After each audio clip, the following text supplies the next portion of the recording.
This is a presentation of Northeast Streaming Sports.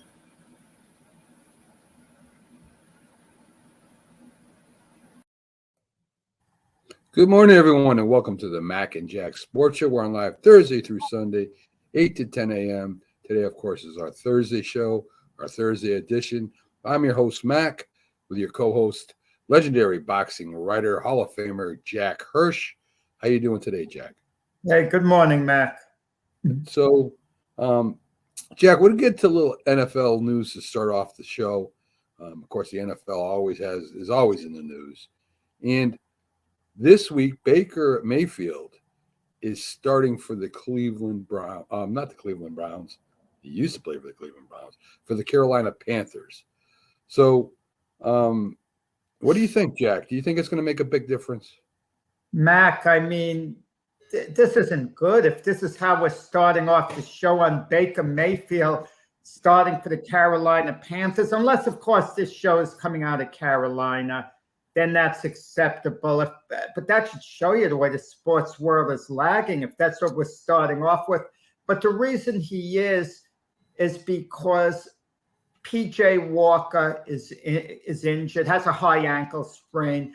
So the interim coach, Steve Wilks, who I'm sure wants to be the full-time coach, is going with Baker Mayfield, actually going with him over Sam Darnold. That would be the news, if anything, especially since the Panthers want to take a closer look at Sam Darnold to see whether they want to re-sign him or let him go as a free agent at the end of the year. Because somehow they have some doubts about Sam Darnold, but apparently they feel the same way about Baker Mayfield. Now, when P.J. Walker got injured in the last game, Baker Mayfield took over and kind of rallied them a little bit a couple of games ago when he came in as a backup, I should say. So he did look good in his last outing, Baker. He's been good on the sideline since losing the starting job. Baker Mayfield has been very encouraging for his teammates. He hasn't sulked at all. And that always helps when you keep your enthusiasm level up. But, what difference does it make? I mean, I think of Steve Wilks, as I said, the interim coach who wants to be a full-time coach. And just the idea that he would start P.J. Walker and that would be his guy to begin with kind of makes you wonder, because before Steve Wilks took over as the interim coach, Matt Rule was the Panther coach, and his college quarterback was P.J. Walker. So if P.J. Walker's own college coach didn't think he could start for the Panthers, why the heck does Steve Wilks think that? I mean, what does he see in P.J. Walker that no one else sees? Yeah. And good morning, David. Glad you could join us today. Good morning. Cooper Kupp is out with an injury for the LA Rams, and of course, that's a huge loss for the Rams for the amount of time he'll be out. I mean, he's the only wide receiver they really have. Jack, what do you think? Do you think the Rams, without Cooper Kupp, are going to win any of those games? Well, when you say it's a huge loss for the Rams, I mean, technically you're accurate, Mac. Anytime you lose a Cooper Kupp, it is. But the Rams, what are they at? 3-7 now? There's 7 games left. Yeah. The Rams basically have to run the table, and go 10-7, or at the very least 6-1 to have any type of chance at the playoffs. At the very least 6-1. Yeah. So at this point, look, the Rams won the Super Bowl last year. They don't really have to do anything this year. The organization could be satisfied. They got to the mountaintop. As I said, they won the Super Bowl.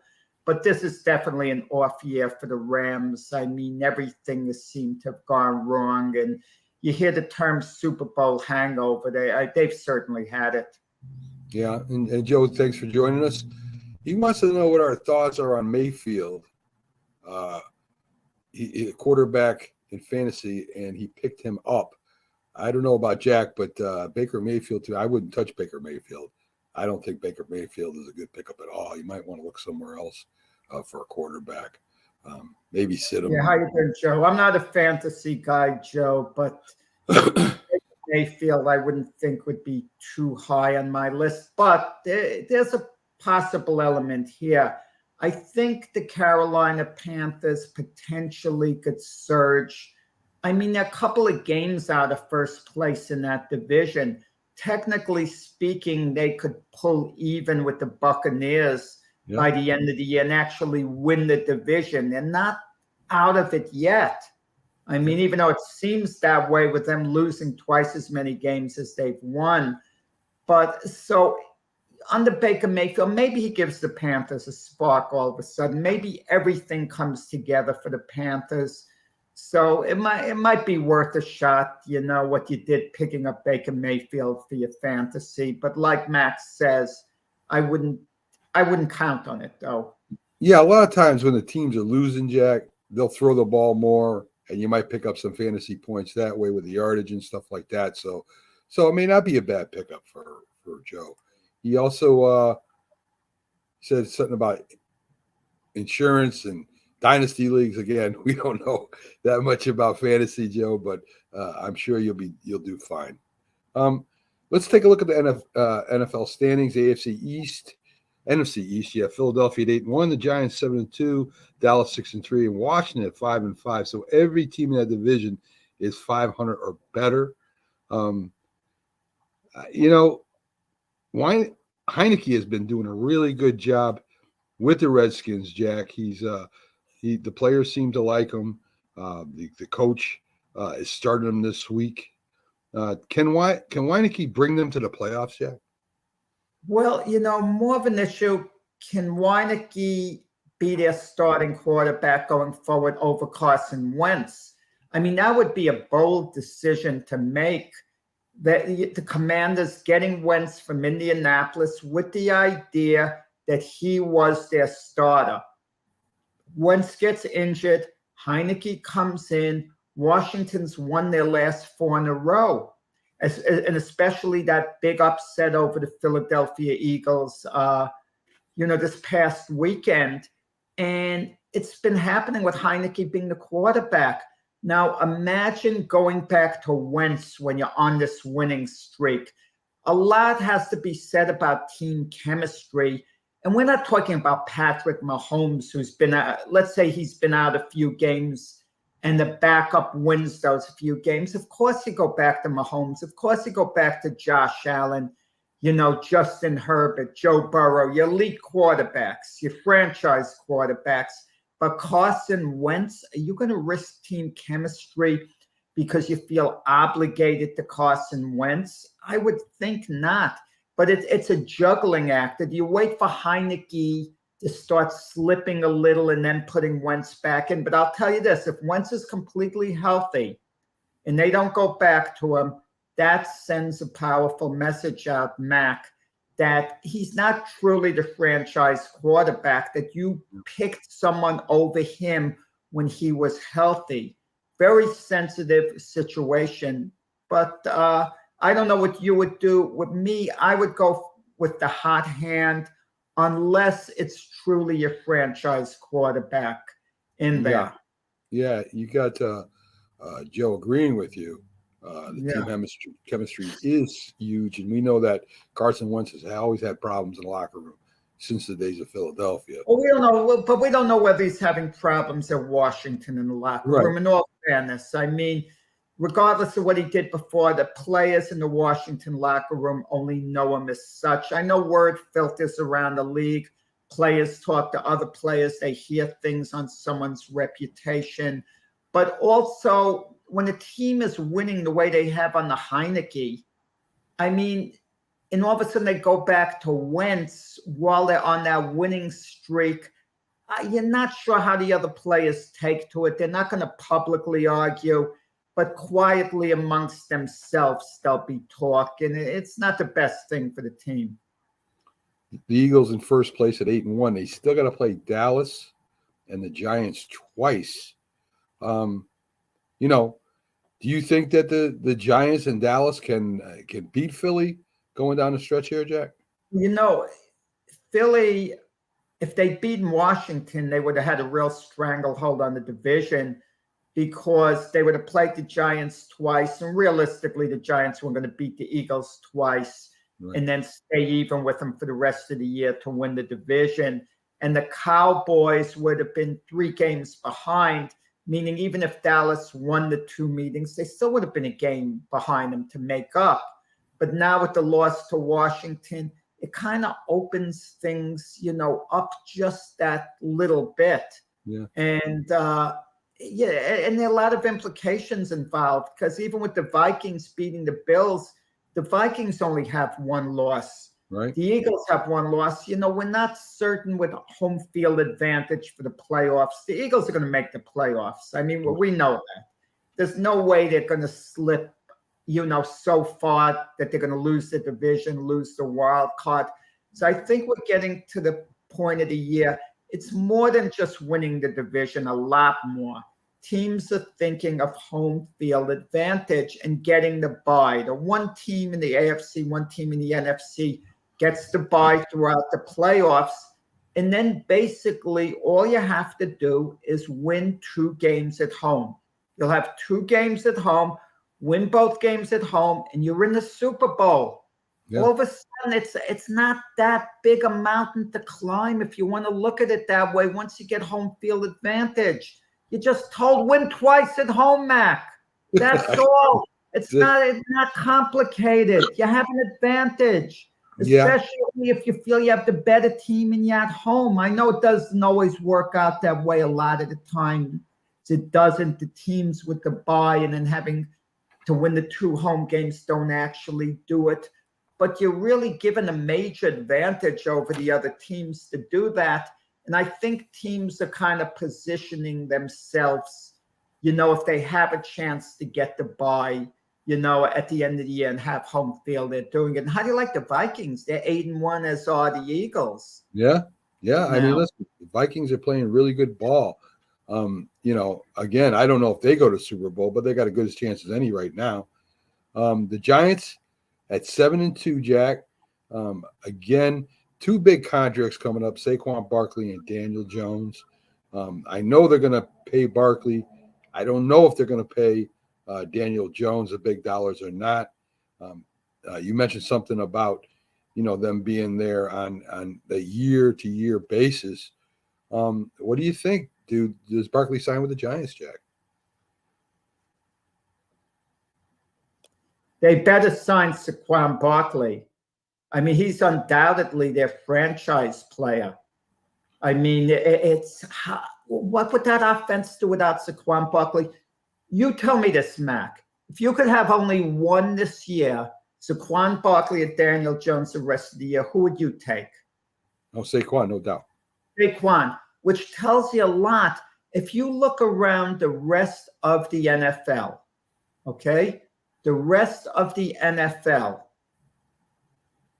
how many teams would take a running back over their quarterback? I mean, very few would do that, actually. Maybe the Titans with a Derrick Henry or something like that. But Saquon Barkley's the guy. He's the weapon. He's the one that makes things happen on offense. Daniel Jones has to just manage the game. Right. Saquon Barkley's a difference maker. There are not that many difference makers amongst the running backs in the NFL. I mean, think of it. You have Alvin Kamara. You have Derrick Henry. Saquon Barkley. Maybe a few others you could dig up. But I'm talking about true difference makers. I'm going to give you an example. Packers have a wonderful running back, outstanding in Aaron Jones. But if you mentioned who would you rather have, you can only have 1 there. The rest of the Aaron Jones or Aaron Rodgers, you would take Aaron Rodgers. You'd go with the quarterback. Right. The Giants, you won't in that situation, and they better re-sign Saquon. That's like a must signing without a doubt. Well, you talk about Daniel Jones not being a difference maker. I kind of disagree with that. I mean, he uses his legs. He's second to Jackson in yards this year. He makes the big throws when he has to. He has, again, no wide receivers. So what he's doing there to me is pretty good. He's a heck of a leader, Jack. Yeah, well, listen, Daniel Jones has been a very good leader. He's played within the game. He's done what the coaches have wanted him to do. And kudos to him. I mean, but he's had a good year. No one could take it away from him. But you sometimes have to look at a quarterback's ceiling. How good can he ultimately be? Is Daniel Jones really improving, truly improving? I mean, maybe he's been better this year than the last three, but what's his ceiling? To me, his ceiling would be maybe he could be another Ryan Tannehill going forward, which isn't bad, Right. which you can win with the Ryan Tannehill. But I'm going to tell you something. I'd rather have a Joe Burrow than a Ryan Tannehill, a Justin Herbert than a Ryan Tannehill, and a number of other guys over Ryan Tannehill. But Daniel Jones could be a good, competent quarterback going forward, but you're not going to pay him like he's one of the best quarterbacks in the league. No. I mean, not even close. As long as you could work, if you could work out a decent contract with Daniel Jones the way he's playing now, yeah, I want him coming back next year as my quarterback. Because the truth of the matter, Mac, is where are you going to get another quarterback that's Right. going to be of high caliber?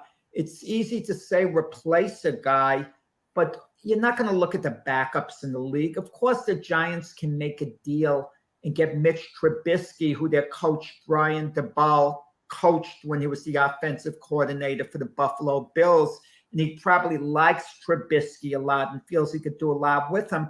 But all you're doing is getting a guy who's in the same category as Daniel Jones. Perhaps if you do that, you're not really improving on Daniel Jones. Right. Right. Hey, listen, I agree with almost everything you said there. Mitch Trubisky with the Steelers, he's having problems starting there. So, Well, they went to Kenny Pickett, which was interesting. When they got Trubisky, the idea was for him to start. That's why I think Trubisky went to Pittsburgh instead of going to the Giants. The Giants wanted Trubisky as a backup. Right. And I know what the plan was. Brian Daboll, the coach, and Joe Shine, the GM, promised the Giant ownership that they could straighten Daniel Jones out. They got the job partly based on that, okay? So they can't go back on their word. They're stuck with Daniel Jones. But they get Mitch Trubisky as a backup with the idea, okay, we'll do all we can to help Daniel Jones. But if Daniel Jones isn't getting it done, Mitch Trubisky's then going to be our starter. We're going to, replace Daniel Jones with Mitch Trubisky. Right. And Mitch Trubisky probably figured, I just want to start immediately. I went from a start in Chicago. I backed up Josh Allen with the Bills, which he knew he'd back him up. That's a reset. He had no illusions about starting at Buffalo with Josh Allen there, figuring Ben Roethlisberger's retiring, Mac. So now he's with Pittsburgh. He figures it's his job. Now, maybe Mike Tomlin didn't promise Mitch Trubisky anything, but it was understood. You compete for the job. If you play up to your potential, there's a good chance you could be the starter. And Mitch Trubisky looked and he said, well, what's my competition here? He saw Mason Rudolph, who has been a career backup, basically, and the late, Dwayne Haskins, right. Who tragically got killed, figuring I'm the front runner to get this job. And he wound up, starting. But again, his performance was quite iffy. And the Steelers, meanwhile, drafted Kenny Pickett at number 20, a quarterback out of Pittsburgh. It was a natural fit coming from Pittsburgh, and from Pittsburgh to Pittsburgh. And Pickett just they moved him into the starting slot a little sooner than they would have because of the way Trubisky's performing. Also, something has to be said, Mac. Whenever you draft a guy as a first-round draft choice in any position, the guy is always going to start unless the guy ahead of him is so outstanding game after game that he doesn't give the team an opportunity to bring the next guy in. I just want to tell you a little story with the San Diego Chargers. They were set the San Diego Chargers then, Mac. They had quite a problem. The year Eli Manning was drafted as the Giants quarterback, it was a big mess. But basically, it came down to this. The Chargers wound up drafting Phillip Rivers with the number one draft choice. Outstanding college quarterback. But Drew Brees was the Charger starter, and he was outstanding. But in the last game of the season, Brees got injured. That gave the Chargers an excuse to trade Brees away and slot in Phillip Rivers. Imagine that, trading Drew Brees away. Yeah, Joe, put another comment. We'll get to that as we get through the standings, Joe, and when he becomes a little bit. You're apologizing. Joe's a great guy, but you're apologizing, Mac, for not getting to someone's comment. I haven't seen it. Yeah, I mean, I listen. You got to be down, Mac. You didn't know what you were talking about, so you didn't want to put it on the screen. Thank you. So he's agreeing with you. He's agreeing with you again, Jack. Oh yeah, well, I think Pickett. It seemed like they slotted Pickett in like to try to save the season, right. And Joe thinks he's going to be a very good quarterback over time. I would maybe take out the word very. Maybe he'll be a good quarterback over time. When you say very good, I mean, what's considered very good? Maybe a Kirk Cousins caliber. You might say Cousins is very good. You might not. I don't know. Very good. I think he'll be a serviceable quarterback, maybe a decent quarterback over time, Kenny Pickett, but he's going to need time. Yeah, I agree with that. In the West, Jack, we got Seattle at 6-4, the 49ers at 5-4, Arizona at 4-6, and the Rams, again, without Cooper Kupp at 3-6. Seattle's a surprise team, Jack. I mean, 6-4. It looks like they might get in the playoffs, depending on how things fall. And of course, Geno Smith, who played for the Jets and the Giants, is now looking really good with Seattle. Do you think Seattle has a chance to make the playoffs, Jack? Oh, obviously they have a chance. I mean, Seattle drafted really well. I mean, we didn't realize how well, they'd be drafting. I mean, I'm just looking at some of the names. I mean, they drafted Chris Cross, and Abraham Lucas, offensive linemen performing wonderfully, protecting Geno Smith. Their running back, Kenneth Walker's been outstanding. Their cornerback, Tyreek Woolen. They have DK Metcalf as a receiver, Gary Lockett as a receiver. Man, they made some great moves personnel-wise. We thought the Seahawks would have to rebuild. They're basically retooling. They're retooling on the fly. And with that said, I just want to say the team that's a little behind in the 49ers. People don't realize this. And I don't think I'm wrong, but if the season ended today, I think the 49ers would be in the playoffs, get the final wild card slot. And the 49ers haven't even hit their stride yet. That's the ironic thing about it. They just haven't hit their stride. And when they hit their stride, the 49ers are going to be a serious Super Bowl threat to me. Yeah, and I agree. And Joe brings up the best move was to letting Wilson walk. I guess you could say that.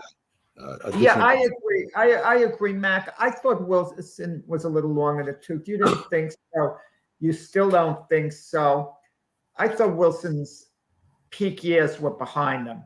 Yeah. I really did. And now he's with Denver, and he's been arguably the worst starting quarterback in the league. Maybe him and Derek Carr, you could have who's been worse so far this year. But they've been terrible. When you talk about that NFC West, okay, where people thought, wow, that's the toughest division to pick in all of football, the most competitive. Well, the Chiefs have held up their end of the bargain, but they have a great quarterback in Patrick Mahomes. The Chargers at 5-4. They've done well because they've had a lot of injuries. They've done well under the circumstances. They have an elite quarterback in Justin Herbert. But the two teams that fell off the radar, the Broncos and the Raiders, they have Russell Wilson, and Derek Carr. And by the way, both those teams are playing this weekend, the Chargers and Broncos. Yeah. And when we think about must games, Mac, we always think of the teams at the top. Must games, you have to win that game to be in the lead in your division, to get in the playoffs. We never think of big games with teams that are doing terribly. But sometimes those games, in a way, are bigger to a franchise, more important than a franchise than if they were on top. Okay? Because whoever loses between the Raiders and the Broncos, the misery is going to continue, Mac. Those are two miserable football cities right now, and they both desperately need a win Sunday. I agree. Good morning, Robert from Sports Cook. Glad to Rob, that you checked in with us.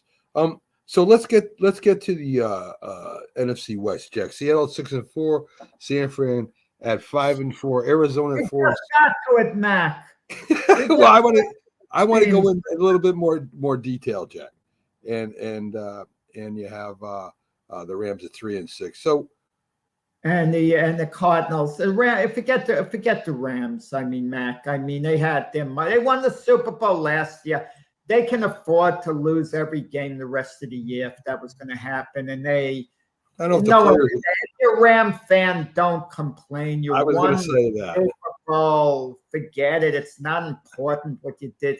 Concentrate on the Lakers. There's a lot of misery there in LA when you think of it. The Lakers, we'll get to that later in the show, Jack. So the 49ers, a lot of people are predicting them to go to Super Bowl. I think they're going to go to Super Bowl too. Okay. The dual running back threat now you have there with the 49ers. Christian McCaffrey and Deebo Samuel. Wow. That is a fun duo. That is fun, Mac. Ain't it? With those guys. And Jimmy Garoppolo. And there was some news about the Giants maybe trading Garoppolo for Daniel Jones in the beginning of the year. I think you're just trading one, a younger version off for an older version of the same quarterback. But that, of course, didn't happen. So you got Arizona, and you saw Kyler Murray arguing with his receiver and the coach on the sidelines during the game, Jack. And to me, this goes back to, again, it being all about Kyler Murray, Jack. When things are in public, they could be perceived differently. I mean, we don't know relationships a lot of the time between players, coaches, and all. They could be, you could get two players who could be great buddies, and they can snap at one another. And personalities are different, whether you have thick skin or not. Some players have thick skin.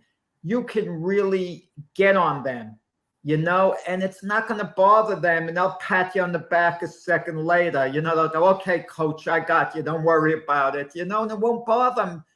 And that makes you feel good as a coach. Certain other players, you get on them. You snap at them. You never get them back. They're going to sulk. They're going to carry it with them maybe forever. And you'll damage your relationship. I have to defer to Jim Jeffcoat, who does, our Sunday football show with us, former Super Bowl champion, former coach, and who has a lot of contacts in the NFL. And he mentioned something when Kyler Murray was at Oklahoma talking to one of the coaches. Right. Saying that Kyler Murray was an absolute eye guy.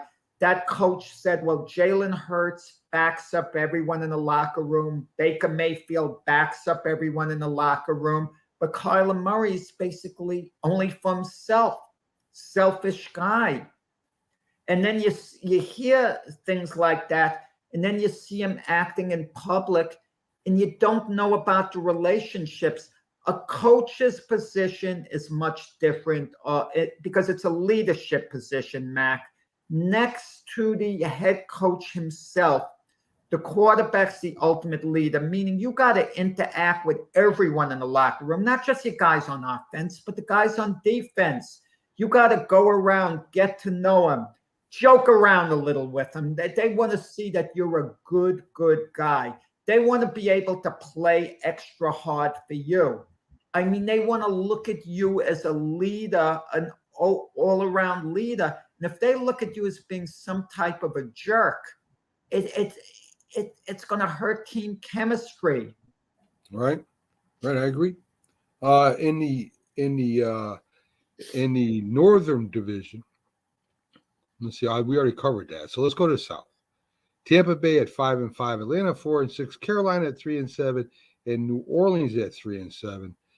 Tampa Bay at 500 right now, Jack. I think they might be in the playoffs too. They absolutely would. They would have been. They'd win their division. They're automatically playoffs, and chances are they're going to host one home game. The season ended today. Yeah. Right. And they seem to be coming together. Of course, Tom Brady, yelling at the offensive lineman on the sideline. That, like you said, outwardly that should be something that's kept in the locker room. So he yells at the linemen. The linemen don't say anything. And I heard something about leadership this morning. Is that the right way to lead a team, Jack? It might be. I don't know. I mean, I think we were discussing the other day, Jeff Saturday, the new coach of the Indianapolis Colts, excuse me. He was a center for the Colts the year they won the Super Bowl. His quarterback was Peyton Manning. And they showed one of the clips when they were players, Peyton Manning getting in Saturday's face, snapping at him. And one of the other linemen going to Peyton Manning and basically moving him away, not physically, saying, get away. We don't want to hear this, blah, blah, blah. And then you see Peyton Manning kind of seeming to be a little apologetic. But it depends on relationships. Family members could snap at one another, and you can move past it a lot of the time, Mac. It's in the heat of battle. We get mad. We know what our relationship is, especially if the players go out once in a while and they have a beer. Right. And then you're snapping at the guy the next day who you had a beer with, and then you're having a beer with them the next week. You can get away. I don't think that's so bad because everyone understands one another. And also the quarterback knows his lineman can snap at him saying, look, I'm blocking for you, man. You stay in the darn pocket. You don't have to run out and all this. Right. But Tom Brady is more than a quarterback, Mac. He's a symbol. You got to keep in mind, a lot of these players who are playing with Tom Brady, they grew up as kids looking up to Tom Brady. They were in junior high school. That's the great Tom Brady, high school Tom Brady, and now they're playing with him. Yeah. So it's a Tom Brady's built up so much collateral. It's like, in a way, he's untouchable, but it shouldn't be that way. Okay, if Tom Brady screws up, he should be called out on it. But a quarterback's a little different, Mac, because somehow you never want to take down a quarterback, because he's your last line of defense, even though he's an offensive player, in the sense that if you diminish your quarterback, your franchise quarterback, what's going to be of your team? Yeah. Your guy, Vince Lombardi, Mac, I just want to tell you a story. Bart Starr was his quarterback. You love Vince Lombardi. Yes. Vince Lombardi chewed Bart Starr out in front of the team. And then Bart Starr went in Vince Lombardi's office to have a talk. And he says, look, you asking me to be a leader of this team.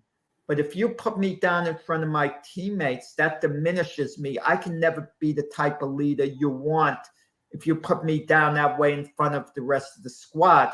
And then Starr said Lombardi never put him down again, because the great Vince Lombardi got the message. Yeah. So, Jack, we got Atlanta at 4-6. Pretty young team. Mariota is their quarterback.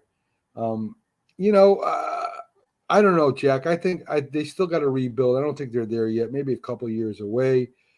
Very good young tight end. And, defense is okay. What do you think about the Atlanta Falcons, Jack? They're not there yet, are they? I got to tell you that division, I'm laughing with the quarterbacks. When you just mentioned Marcus Mariota, listen to this. Marcus Mariota was the second overall pick in the draft. Right. Next to Jameis Winston, who's in his division with the New Orleans Saints. Also in that division for the Carolina Panthers starting this weekend is Baker Mayfield. So you have two number one overall picks in the college draft and the number two overall pick in the college draft. But the guy who's on top of the mountain is a sixth round selection, in Tom Brady. Right. Okay. So it just shows you get these elite quarterbacks, Mac. One thing I got to give you, Mac, I got to give you your due. You know so much more than anyone else, it seems, about college quarterbacks, their potential. And you're rarely impressed with college quarterbacks. You want to wait until they get to the pros to show what they can do. But they're given all this hoopla and everyone's excited about them. And how many actually come in and get it done immediately? Once in a while they do, but even Tua at Miami, it's his third year. Now he's finally being the type of quarterback that people were hoping he would be. But it took him a while to get unwound. Sure. And he has, it's not just him. Of course, he's got them. The weapons around don't hurt either, Jack, right? I've said this. Quarterbacks who've had the weapons haven't exactly utilized them. We talked about Derek Carr before. Devontae Adams is a great receiver. He's got the weapon. Yeah. He's got Josh Jacobs, a running back. Sometimes he got the weapons. And if he can't utilize them, OBJ was with the Giants when Peyton Manning was getting older, wasn't the same player. Weapons are great, but the quarterback has to utilize them. Let's jump over to AFC East. Miami at 7-3 in first. The Jets are tied with Buffalo for second, and New England 5-4. Again, another East division where you could have 3-4 teams in the playoffs. It's hard to get a reading on the Jets, Jack, because they're so young. Quarterback's so young. Their defense is very young. It's just a very young team. Miami, as we talked about, Tua with the big weapons. Buffalo, who's going to be playing in 4 feet of snow, Jack. This if they play. They're playing. They got to play. By the way, Matt, if you don't mention Tennessee at Green Bay for the record, I won't say it afterwards. We're not, I'm picking the Packers to win tonight. Okay. But let's move on. All right. So Buffalo has to play Thanksgiving, so they have to play this game against the Browns. Going to be fun to watch, Jack. How can they play the game if there's 3 feet of snow? How do you get to the darn stadium? It's unfair with traffic to get moving there. The question is whether the NFL should just cancel the darn game. They're not going to cancel that game, Jack. And they're used to the weather in Buffalo. They know how to navigate through. Can I tell you what I think, Mac? And I know you disagree with this, and you're probably going to laugh at me, but I feel that there's certain cities, okay, that the NFL should completely give a facelift to their schedule too. For example, in Buffalo, there's a 17-game schedule, meaning you're playing 8 or 9 home games. I think all those games in Buffalo should be played in the beginning of the year, September, October. Try to get them out of the way.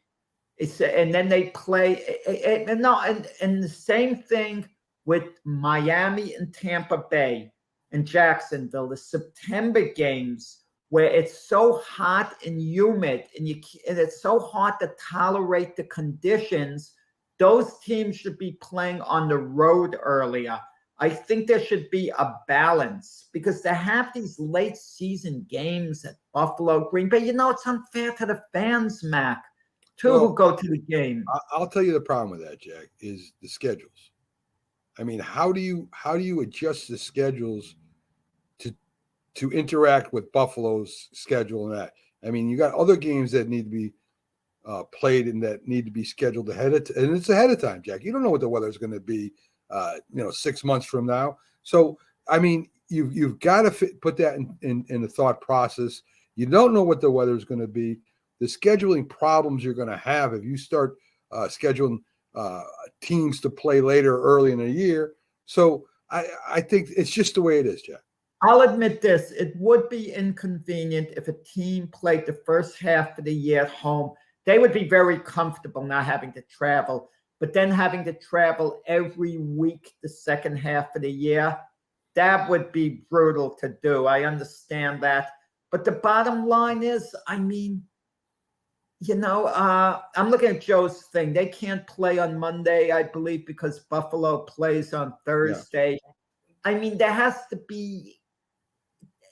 maybe be 1 week during the season, I think, where all the teams have a chance to make a game up or something. I mean, maybe in a neutral stadium, but how do you get a game in Buffalo? I don't know what, listen, if it's a few feet of snow, that's insane. How are people going to get their cars out, go to the game? Well, they had a special. They had a special. They had a special. In fact, Jim Jeffcoat even talked about this. The mafia, the Bills mafia, actually goes around and shovels the cars out. That night. I mean, the fan base there is out of sight in Buffalo. So yeah, who's Jim to talk? He had to see his son play in 21-degree weather, and he was complaining. He couldn't. He didn't like the idea of going to the game, and he was talking. Oh, he's going to have to get his hot chocolate. I mean, what the heck is Jim, talking about? When Jim was younger and he played the game, he endured it. But now Jim's a fan. Well, okay, I mean, and he just doesn't want to sit there in the cold weather. He hates it. But his motivation is his son is playing. If his son isn't playing, I don't know that could Jim stand sitting through a game like in that type of weather. Well, I went to a game, Max, some years ago, and I mean, I sat through it. It wasn't that bad. It was like in the low 40s. You sit there. That's not so bad, but it's these fans who take their shirts off, that's insane. I mean, what are they trying to prove? I think they had one too many, Jack, but yeah. Too much brandy going on there. So we'll get to first, New England at 5-4, Jack. I mean, they got that quarterback that I really that I think is a second stringer. I don't. Mac Jones. Yes, I think he's a second string quarterback, but he is playing well. I give him credit where credit's due. New England are. I know. I have a feeling they're going to make the playoffs.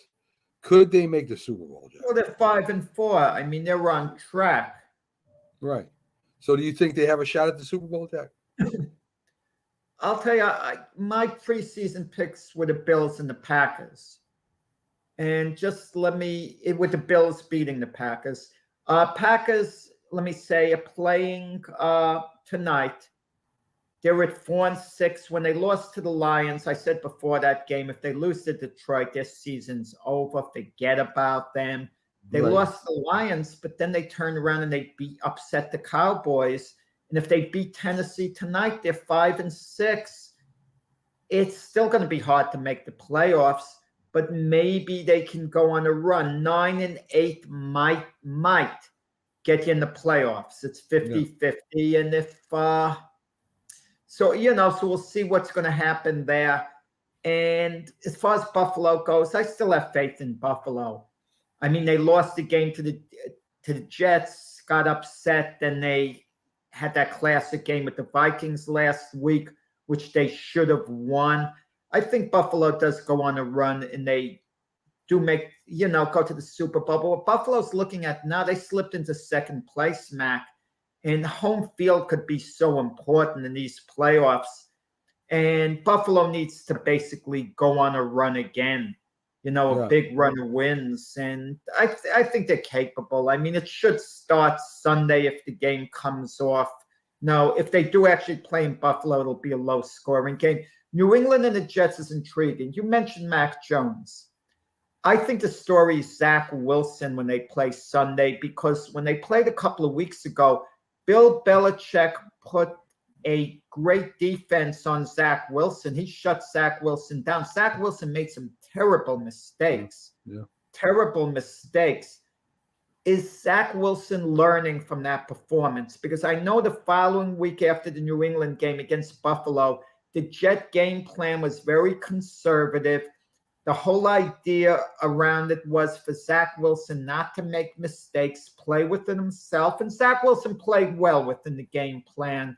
And the Jet defense was great and they won. Let's see what Zach Wilson does against a Bill Belichick defense. Maybe more importantly, let's see how the Jet coach Robert Saleh counters Bill Belichick in helping Zach Wilson navigate through this game. Yeah, I think the Patriots win it, but I think it's going to be a heck of a game, Jack. So on to the West with the Kansas City Chiefs at 7-2, San Diego 5-4, Denver 3-6, and the Raiders at 2-7. I still think KC is the favorite to go to the Super Bowl from the AFC, Jack. Mahomes is spreading the ball around a lot now. He's got I think it's 11 touchdowns to 11 different receivers. Kelsey is still the main receiver there at tight end. Defense is playing well. What do you think, Jack? Do you think Kansas City is the favorite from the AFC? On paper, at this moment, they'd be the favorite. Like I said a moment ago, I like Buffalo still to get there. And keep in mind, Buffalo did beat Kansas City in Kansas City earlier this year. Yeah. And that was a high-profile game, so the Chiefs were absolutely up for that game. Certainly in that division, they seem to be the class of that division. The Broncos and Raiders out of it. The Chargers, with all their injuries and they're just a game over 500, are likely to make a big run at Kansas City. And yeah, Kansas City, on paper, I guess if you had to say a favorite in the AFC at this moment, you'd have to say it's the Chiefs. But I think the Chiefs are far from a lock to go to the Super Bowl, not even close. I mean, there are other teams that could upend the Chiefs in the playoffs when they get there. And as I said, I haven't lost my faith in the Buffalo Bills. Yeah, I mean, the thing that is crazy to me is that Buffalo was built for the cold weather, but they really don't have a strong running game. I know they got a couple running backs that are doing well. Their offensive line is better. But their main running back, is Josh Allen. And normally when you have a team that plays in the snow, that's what they're built to run the ball. Well, that's Singletary. Yeah, they could use James. Yeah, they're decent. They got running backs, the Bills. Yeah, they're decent, but they're sure not one of the best. That ain't Saquon Barkley in the backfield. So anyway. Well, that type of weather, could I say something, Mac? In the type of weather you're going to get at Buffalo, the Saquon Barkleys lose a ton of effectiveness. You're much better off with a running back like a Derrick Henry who you could pound the ball with, rather than an explosive guy, who could turn corners, you could do sweeps with, short passes and try to get him going. I think it's a pound and ground type game, in Buffalo Sunday. I that's a great point, Jack. San Diego, as you said, a lot of injuries over there. Denver is, I think, out of it. I don't think they can come back. And of course, the Raiders, a lot of problems over there. They're talking about, the fans want McDaniels gone. The owner says they're not going to do Daniel that. Hackett. Oh, and the Raiders. Listen, Mac. It's these coaches' first year, and they have multi-year contracts. Do you think an owner's going to want to pay like a guy for 4 or 5 years and fire him in his first year? No. I mean, it just doesn't work that way. You invested all this time in the coach. Okay? You don't fire him the first year unless the coach is totally out of control the way Urban Meyer was. There's too much drama. But you don't just fire him for winning or losing. We like to tell the story of Bill Parcells. What did he go, 3-12-1 in his first season? I mean, imagine if George Young fired Bill Parcells Yeah. after the first year. I mean, give the coaches a chance to grow. I mean, there's sometimes growing pains. I know it's Josh McDaniels' second stop, but let's see whether things could come together when the system with the Raiders. The Raiders have had games they could have won that they just didn't. And, I mean, let's see whether it comes together. I hate the idea of firing a coach too quickly. The biggest complaint about the head coach there, McDaniels, is that he's like a science major or something, and he likes to put these plays in that are not too hard to run, but more they think he should simplify the game more, Jack, so that all the young guys and everybody's on the same page. What do you think about that? Yeah, keep in mind Josh McDaniels for years and years was the offensive coordinator for the New England Patriots. And they had a lot of success in New England. And when you think of it, New England didn't have elite offensive talent and at the wide receiver position. Right. I mean, their wide receivers on balance were just ordinary. Okay, I know they had Rob Gronkowski at tight end. They had Tom Brady those years, but their running backs as well weren't anything really special when you look at the overall personnel, yet they were successful. So, you bring the formula that had your success elsewhere a lot of the time, and you have to come to a conclusion. Can your personnel adapt to it? And Josh McDaniels come to that conclusion. Yes, personnel just has to adapt to it. He's stubbornly going to do what he wants to do. And the players got to come around. It's kind of like when Phil Jackson took over as the Laker coach from the Bulls. The Bulls played a triangle offense. Right. Michael Jordan didn't like it in the beginning, but he eventually bought into it because he had to. Kobe Bryant didn't like it with the Lakers. It wasn't working at first. But eventually players, you have to try to make them buy into it. But you also have to see sometimes when things aren't working, you have a plan B. I'm sure Josh McDaniels has a plan B, but he's going to keep pounding away his way of doing things, hoping it finally clicks and comes together. Okay. All right. So we go over to the North with Baltimore 6-3, Cincinnati 5-4. Cleveland at 3-6, and the Jags at 3-7, and Houston at 1-7. Jack, Tennessee, Robert's team that comes on. He's on SportsScope, follows them. They got the big running back, Tannehill, who is just a game manager, as we brought up with Daniel Jones. Tennessee at 6-3 right now would be in the playoffs as the season is over. Do you think they're a legitimate Super Bowl contender, Jack? No. But somehow Mike Vrabel gets the best out of that team. I'll tell you, last year even, when Derrick Henry went down with that injury around the midway point, I thought Tennessee was going to take a substantial dip because the offense centered around Derrick Henry. And the Titans started winning, and they actually secured home field advantage in the playoffs. Yeah. And then Tannehill, of course, had the 3-interception game, in the playoffs against the Bengals, and they got bumped out of the playoffs. But just the idea that they had the best record in the AFC when they lost their centerpiece on offense says a lot about Mike Vrabel. Even this year, they lose their first 2 games of the season. And you figure Tennessee is due for a bad dip this year. And they've won every game since except one. In that game, they nearly upset the Kansas City Chiefs in Kansas City without Ryan Tannehill, with Malik Willis in. Right. So, okay. Indianapolis Colts, Jack, 4-5. Their star running back has come back. Jonathan Taylor, yeah. Yes. Jeff Saturday, 1-0. People talking about him being coach of the year already, but that's ridiculous. What do you think, Jack? Do you think Indianapolis can make the playoffs with a new head coach? They have a lot of work to do to catch Tennessee and to start surging. They've really, I mean, they won last week. They beat the Raiders. They're going to have to. They're going to have to just continue. But the thing about Jeff Saturday, a lot of the people were critical of Jeff Saturday getting the job as the head coach because they felt, he was just an analyst, basically. And why should he be getting the job?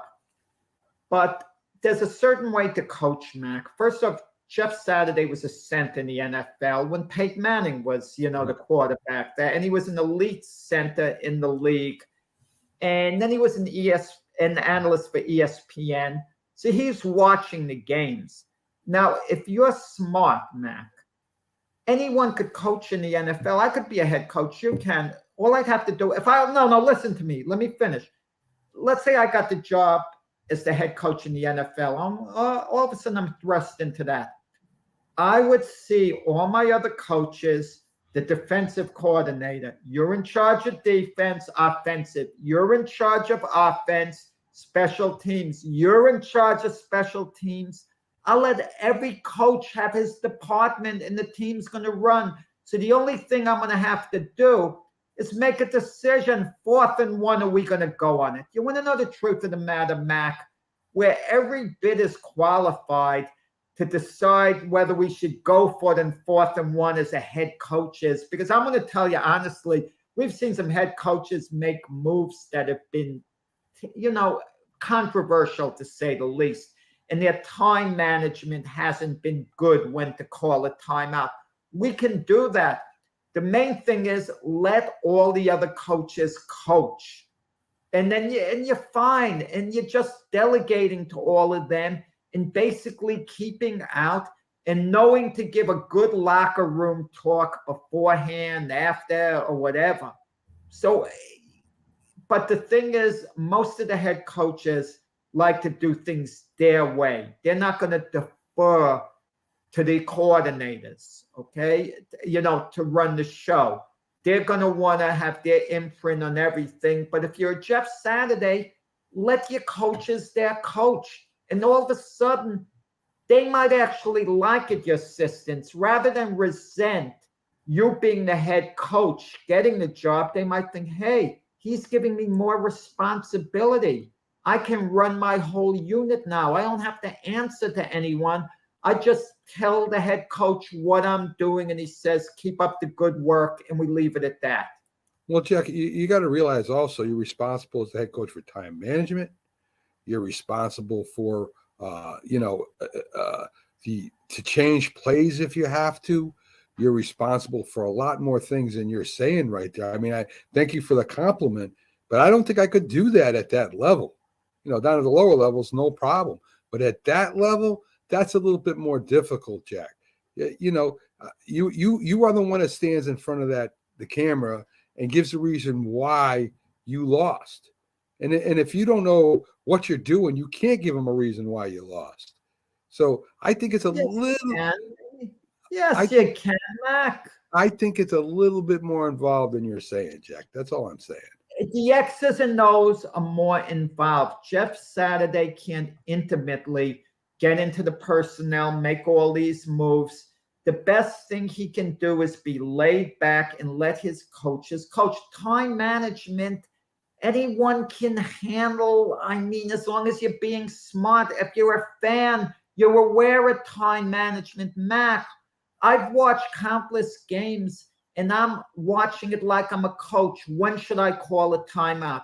I'm watching games like I'm an offensive coordinator, thinking, okay, it's first down. We just got a first down.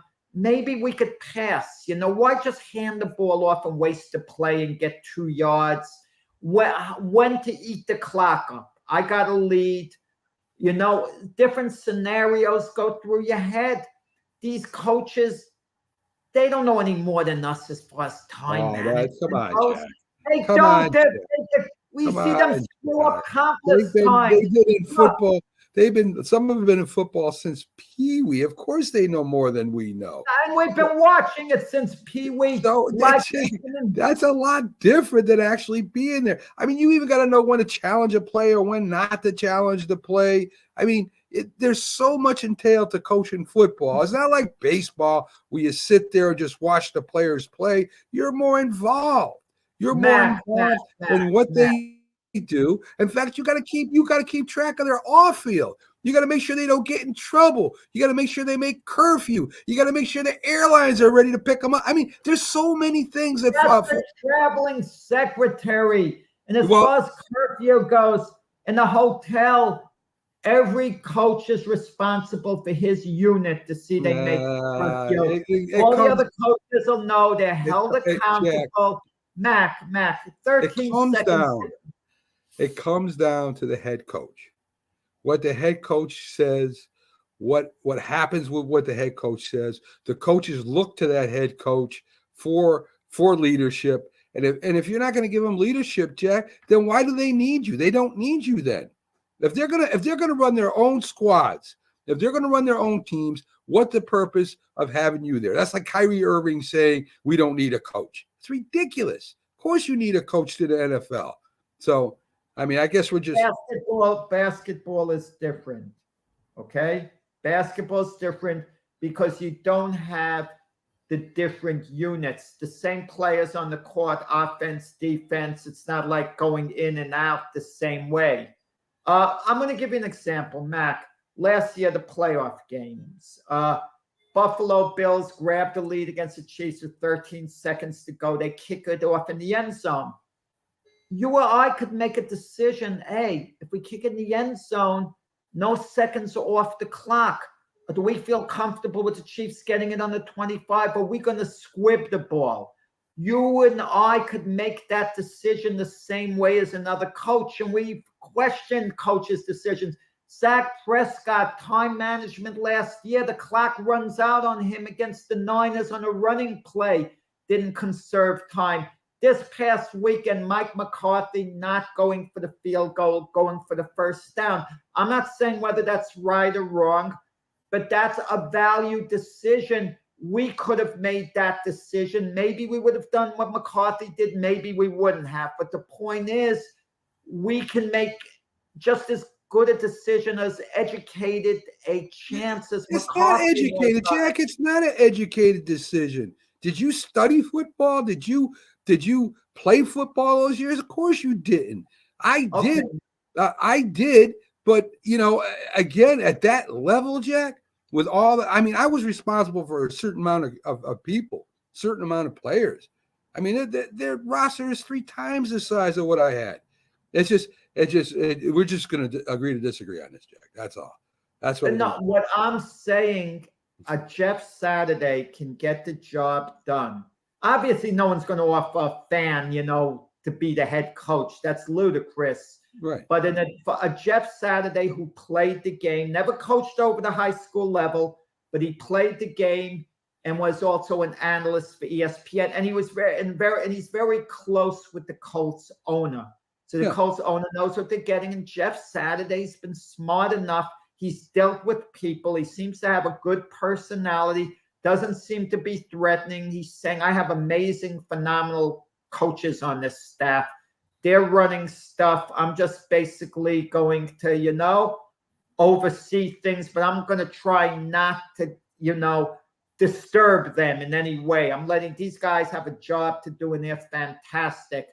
And the assistant coaches would feel good. They'd feel valued. This is a guy that really values me. He's praising me. He's letting me do my job. And then when the team has success, once the assistant coaches in the unit are happy, the players don't feel threatened by the coach. They realize Saturday was a former player, a very good player. So there's a certain amount of respect, Mac, when a guy has played the game at a high level. I agree. They kind of look at him in a way as one of them because of that. I agree with that, Jack. So before we get to our promo break here, some news. Watson is practicing. Won't be starting probably until a couple weeks. the Browns are out of it, Jack. To me, they could keep Watson out till next year if they wanted to. Tell that to Byron Williams. He said they were about to go on a Super Bowl run last week. Tell that to Byron tomorrow, Matt. Okay. I will. So anyway, Watson probably won't be starting for a couple weeks. Cleveland will be out of it. There's no chance that they have it making the playoffs. As I was going to say, Jack, I think maybe they should keep Watson out for the rest of the year. Why? Because they're not going to win anything, Jack. I mean, they're not going nowhere. Why put him in a position to get injured? And he could get injured. Matt, he could get injured at any time next year. Listen, you want him to start clicking with the other personnel because it's not just this year. There's a carryover into next year. Who's Watson working well with? Let's say he's hooking up with a receiver that's really good chemistry there. Let his teammates get to know him. Build on something for next year. Let there be excitement in Cleveland. Let them finish the year well. Say, hey, we start the year with Deshaun Watson. And maybe most importantly, Mac, all this controversy around Deshaun Watson, while it won't disappear, once he starts playing and he's back, the controversy against him loses a certain type of momentum. I don't think they'll ever. But he'll play, and people aren't going to boycott the games next year if once he starts playing this year. I mean, it gets to a point where we got to put this Deshaun Watson, talk and relate it to football behind us. You know what happened? Listen, morality-wise, obviously, something is wrong there morality-wise with Deshaun Watson. But as long as legal things haven't been, legal charges haven't been pressed, criminal charges haven't been pressed against him, I mean, how can you not allow him to play after a while? He sat out a couple of years, essentially, now. Yeah. All of last year and most of this year. Yeah, it's true. Folks, we're going to take our promo break, and we'll be back on the other side with some college football for you. So stay tuned and stay with us, folks. It just might be the greatest sports franchise in the history of sports. A place where legends are made, and there's always something to talk about. Get ready to immerse yourself in pinstripes. Start spreading the news, hosted by Paul Semendinger and E.J. Fagan, a couple of doctors with a prescription for Yankee fever. And now, here's Dr. Paul Semendinger and Dr. E.J. Fagan. Get ready to start spreading the news. He was a giant, and he was a cowboy. Now these two former rivals have joined forces to bring you the most insightful, perceptive, and controversial sports talk podcast in America. Former Dallas Cowboys defensive end Jim Jeffcoat locks horns with former New York Giants wide receiver Byron Williams. And now, here's Byron Williams and Jim Jeffcoat.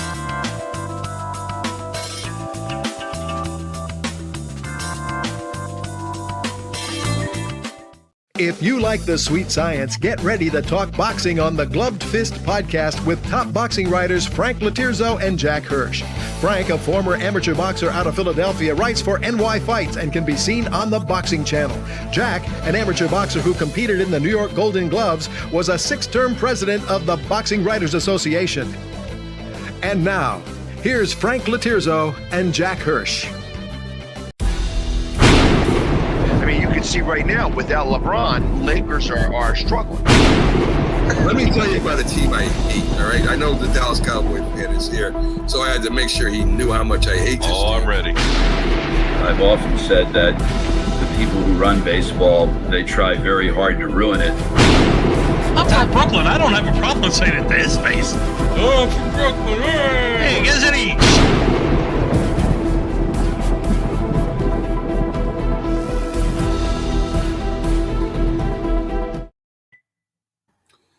Good morning, folks, and welcome back to the Mac and Jack Sports Show. I'm your host, Mac, with your co-host, Jack. We're going to start getting some college. We just covered a lot of NFL news for you, and the games. I should say the standings. So we're going to get into college football.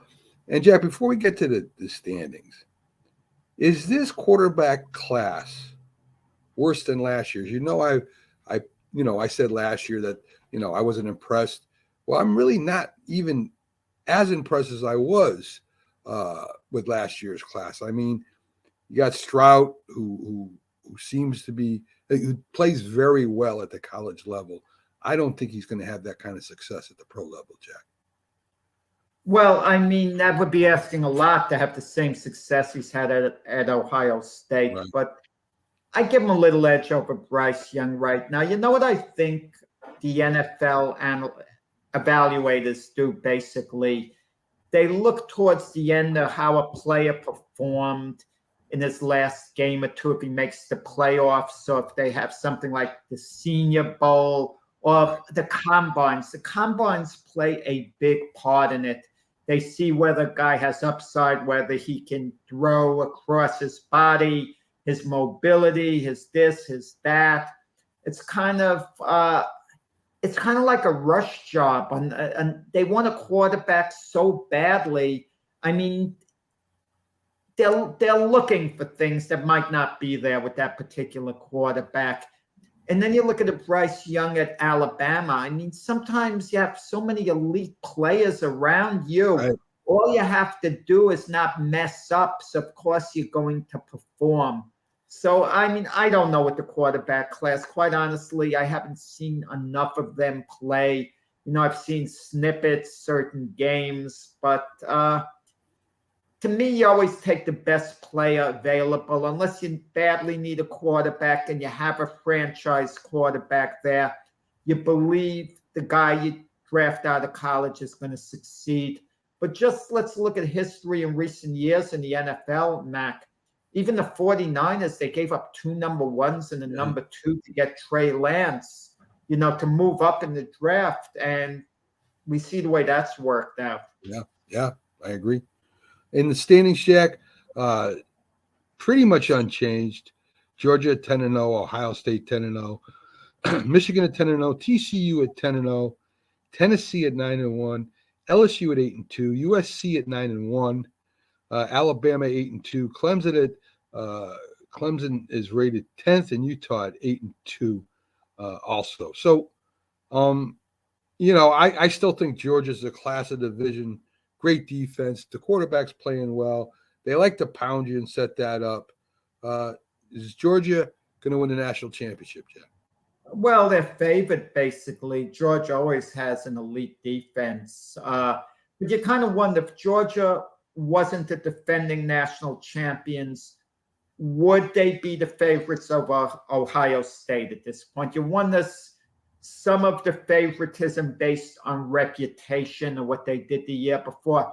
You got to think of an Alabama. Imagine Alabama loses one more game. And Alabama's not in the playoffs, but they're playing a bowl game somewhere. How motivated can Alabama be to play a bowl game? Can you imagine Nick Saban wouldn't even want to play the darn bowl game? It would be like a waste of his time. Right. And you kind of wonder what the attitude would be at Alabama, having to play a bowl game out of the playoff picture. You don't want to lose the bowl game because that's an embarrassment. So you just want to get your win. You want to get it out of the way. But there's several good teams in there. But I think it's going to come down to national champions this year between, Georgia and Ohio State, unless Alabama has something in reserve that we don't know about. Yeah, listen, I agree with you as far as Ohio State. I still think they're the best team in the league.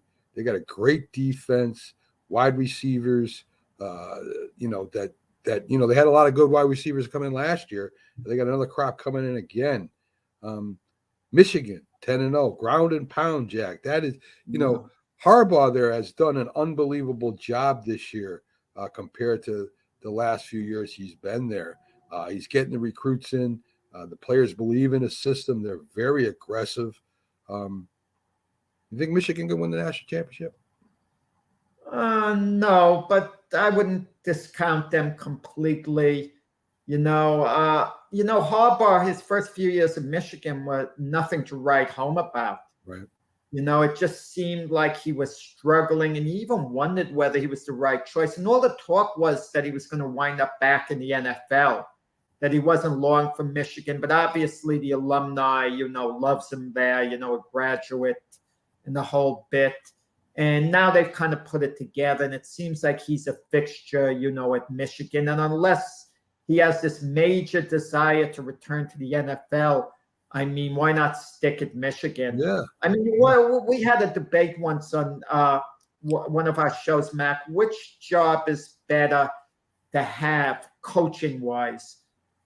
College basketball coach or an NBA head coach? Right. And we did the same thing with college, NFL coach, a college coach. And we did for the NBA, we decided you're better off at college. Right. It just seems more secure in the other way. But somehow I think we said the NFL, we gave an edge over college football. Did we not at the time? But now that you think of some of the elite coaches in college, those jobs might actually be better, except you have to recruit. What a pain in the butt recruiting is. I mean, I think I said college football because of the money, Jack.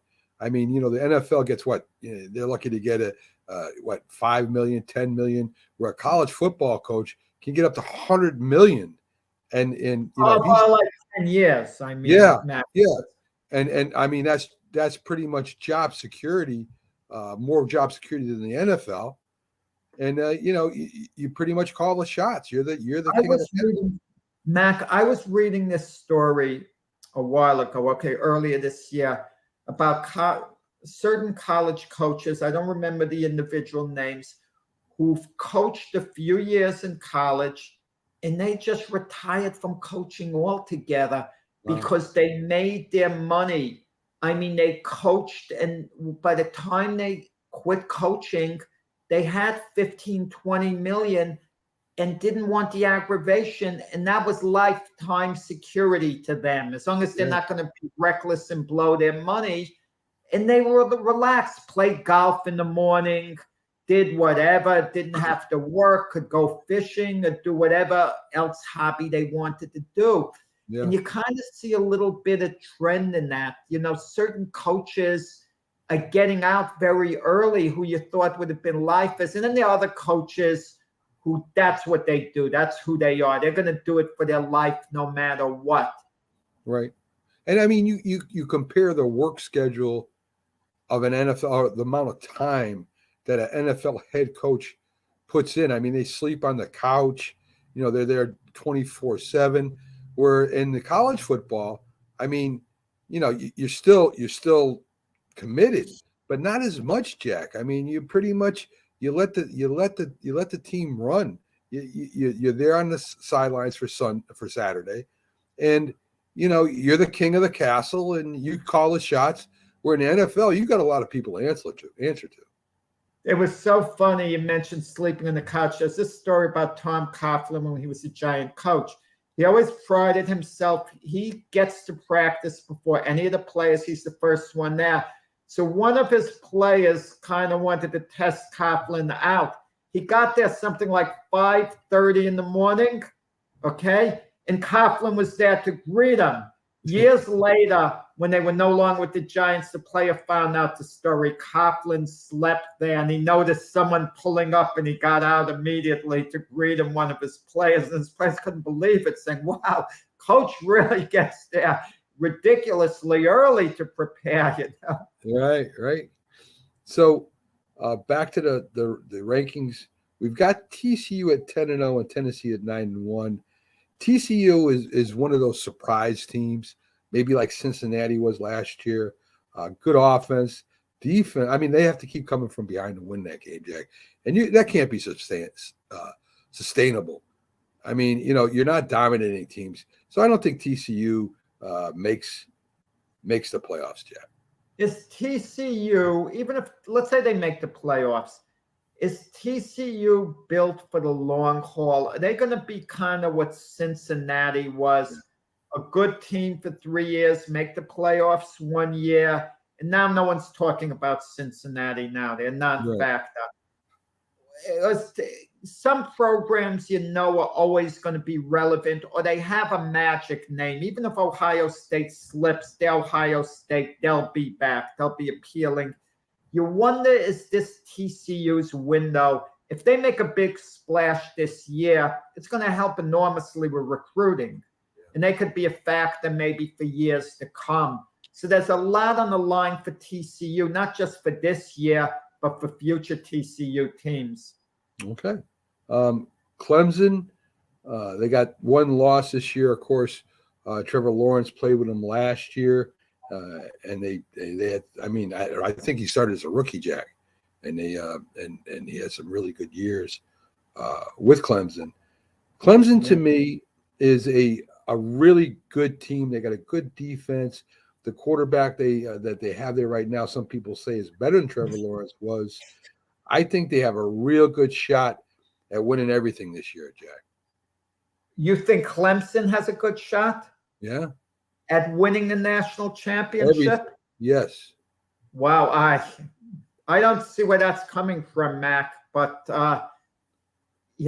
one moment ago, Mac, we're talking about Georgia and Ohio State being the two elite teams. Now you're thinking Clemson could actually spoil the party. Didn't Clemson lose by 3 touchdowns to Notre Dame? They got killed. But that doesn't look too promising to me. But teams do have that one. Even the pro teams, Jack, they have that one throwaway game, that one bad game where they took the team for granted, and they get trounced. We saw That's interesting. Wow. That you make a point that I never thought of, Mac, just now. I disagree with you, but you make a really good point.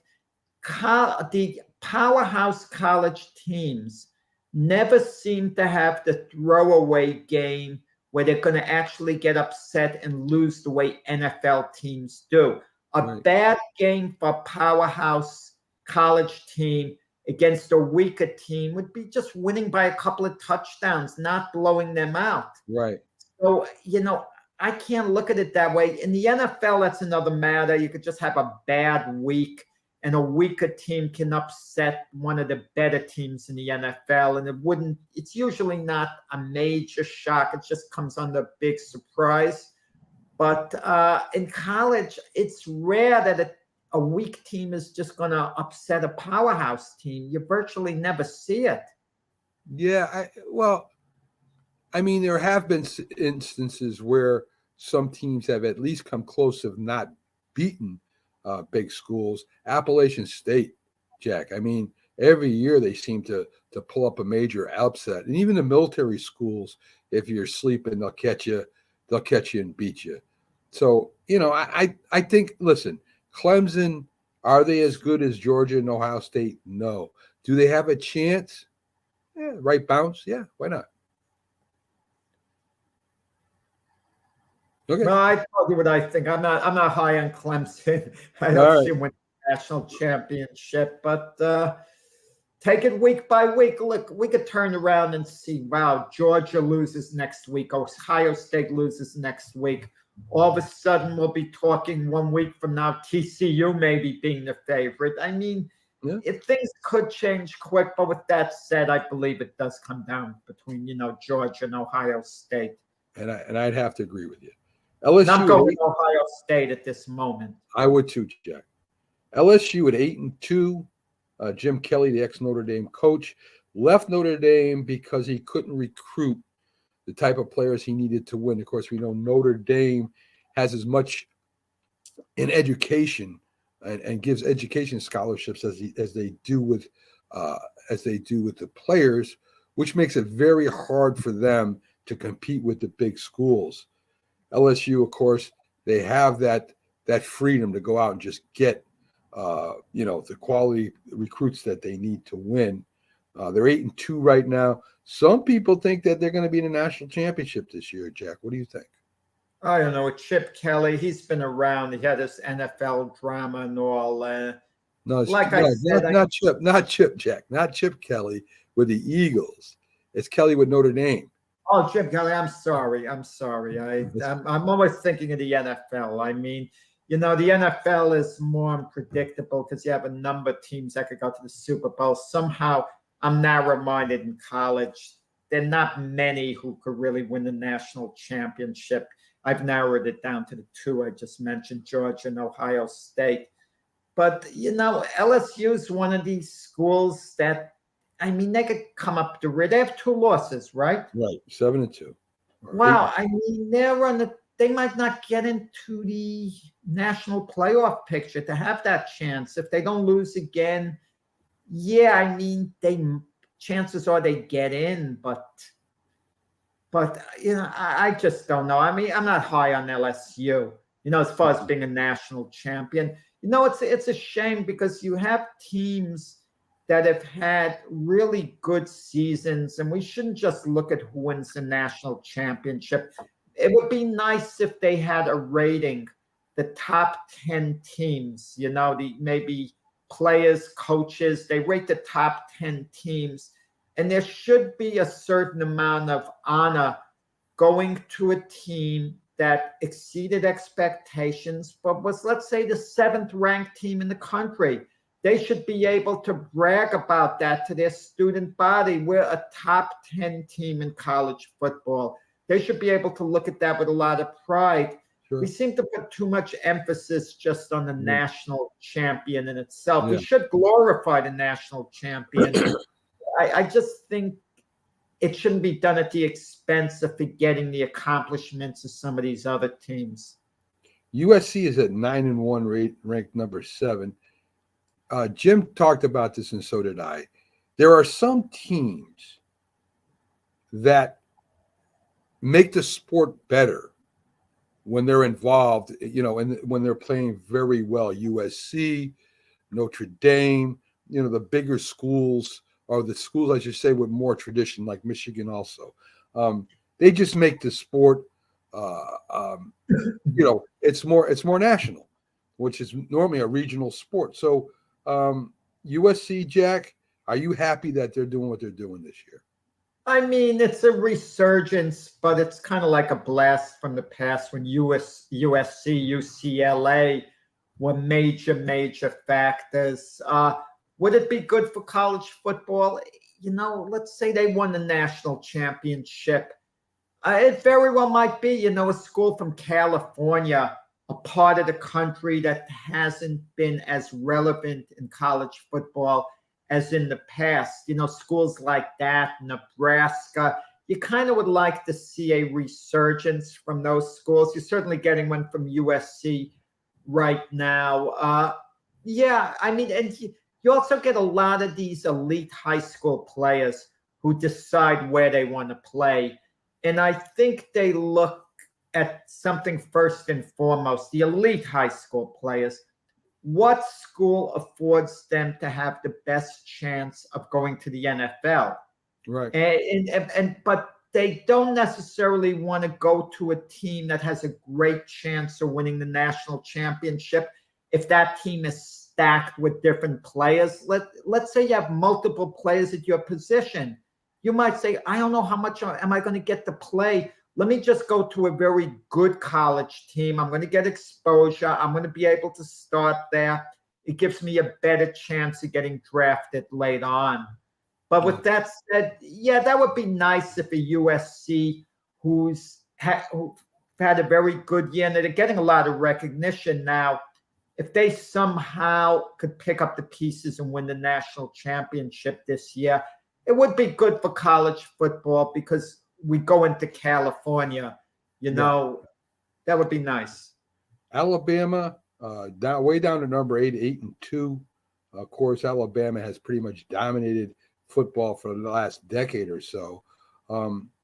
Great coach, one of the greatest coaches in the history of college football. Let me see if I can put this right. Nick Saban, Jack. He's been on the press conferences saying they know what they got to do to win. They're gonna, they'll get everything together and put it together. But really, can they, Jack? I mean, you're talking Georgia, you're talking Ohio State, all these teams, Michigan. Can Alabama, by some way, make it to the national championship? Well, I'll tell you, they struggled to beat Ole Miss. Yeah. It looked like they were headed to their third loss. I don't know about you, Mac, but I'm starting to feel some Alabama fatigue. It's like, give someone else a chance. I mean, I'm tired of them being there once again. But But with Alabama, I mean, you never know what they could pull out of a hat. Last year, they lost in the national championship game to Georgia. But what people forget is during the regular season, they shut Georgia down late in the year. They beat Georgia. Heard me. They actually, went in and upset Georgia. Yeah, but, they've been able to do it twice in a row. But with that said, I'm getting tired. I don't want to see Alabama win the national championship. I don't want to see them in the championship game. I want to see someone kind of new come out there. I mean, even if Georgia repeated, I don't even want to see Georgia. I'd like to see Ohio State, USC. Yeah. That's just me. I kind of want to see someone new come up there and win it. I think it would be better for college football. And I agree with you. Utah coming in at number 10. Always a tough team. Always run the ball. Always very solid team. I don't think they have a chance, Jack. They may even fall out of the top 10 rankings before the year is over. They're playing out there with Oregon and teams like that, Minnesota, which are also a very tough team. I don't see them staying in the top 10. Jack, do you think they'll finish in the top 10 this year? I'm glad the way you're talking, Mac. You're not talking national championship. There should be more emphasis put on the top 10. Yeah. If Utah can finish the season, the 10th ranked team, that's something they should be able to display with tremendous pride. We were top 10. Okay. Look at how great our program is. Look at what we accomplished. Okay. And with that said, it's going to be hard, when all is said and done. Are they going to be rated ahead of Oregon, Minnesota? I mean, I don't know. Yeah, I mean, again, that goes back to your bowl games, right, Jack? So they get in a bowl game. Maybe they win the bowl game. That's something to be proud of, as you said, right? Mac, as a fan, I'm bored with the bowl games now.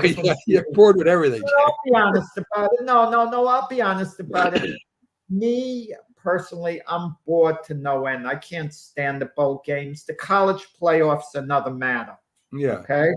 But the bowl games, I don't want to know from. But I also understand it means a lot to the student body, the school, this, and also a number of these games, I should say just about all of them, are getting televised. Right. So if you're a player, you like the idea, we're on ESPN. At least, we're on ESPN Saturday night at 8:00 or whatever day or time you're on there. And you're excited that you get some exposure. Family and friends can watch you. So I understand the value behind that. Well, I kind of miss the bowl games, Jack. You had a lot of great games. You had great players that came, that played those games. You had Joe Montana. You had Campbell that played, they played each other. I mean, you saw some of the best football college during that time. The parades were even good. I even watched the parades, Jack. I thought those were pretty cool. I always hated the bowl games, man. Really? They played New Year's Day. You'd have a hangover from New Year's Eve, and the next day you'd have to go to work or something. Yeah. And you know what it is? I'm going to be honest about college football, Mac. I don't like it as much as the NFL.